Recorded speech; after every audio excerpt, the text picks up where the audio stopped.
Ça, c'est tout ce qui va concerner les représailles, notamment nucléaires ou d'attaques directes sur un pays. C'est-à-dire que si un pays décide de t'attaquer, eh ben, tu vas lui dire bah, attention, si tu m'attaques, moi je vais répliquer. Et ça peut être 10 fois pire d'ailleurs.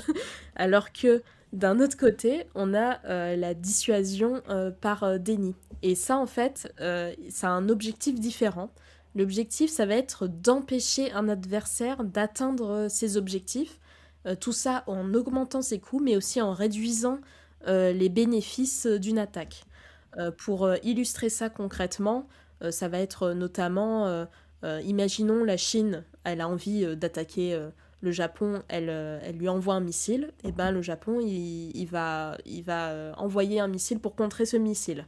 Du coup, il s'attaque directement au missile qui est en train de tomber lorsqu'il est sur son sol. Et du coup, la Chine va se dire, mais au final, pourquoi est-ce que je vais dépenser mon argent pour envoyer un missile si au final, il atterrit même pas au Japon et il fait pas les dégâts que j'avais espérés.